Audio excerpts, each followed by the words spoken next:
Hi everyone, இந்த வீடியோவில் குயிக்காக 10 நிமிஷத்தில் பீக்கங்காய் கூட்டு எப்படி பண்ணலான்றதை பார்க்கலாம். வாங்க வீடியோக்குள்ளே போகலாம். ஃபஸ்ட்டு ஒரு பேன் எடுத்துக்கோங்க.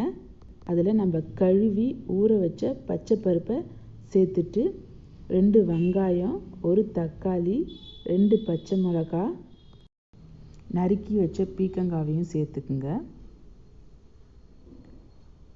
சேர்த்துட்டு இது கூடவே நம்ம எடுத்து வச்ச மஞ்சத்தூள், உப்பு ரெண்டுத்தையும் சேர்த்துட்டு கொஞ்சமாக ஒரு 100 ml தண்ணி ஊற்றி அடுப்பில் 2 விசில் வச்சு எடுத்துக்குங்க.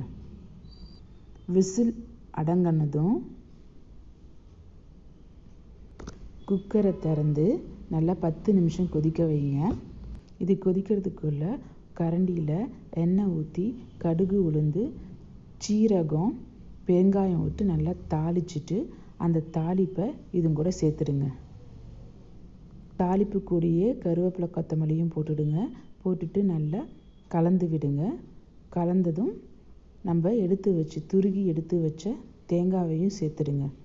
சேர்த்துட்டு ஒரு 5 நிமிஷம் கொதிக்க விட்டால் நம்ம ஹோட்டல் ஸ்டைல் பீக்கங்காய் கூட்டு ரெடி. இந்த மெத்தட் ரொம்ப ஃபாஸ்ட்டாகவும் இருக்கும், டேஸ்ட்டாகவும் இருக்கும். ட்ரை பண்ணி பாருங்கள். ட்ரை பண்ணி பார்த்துட்டு கமெண்ட் பண்ணுங்கள். தேங்க்யூ ஃபார் வாட்சிங்.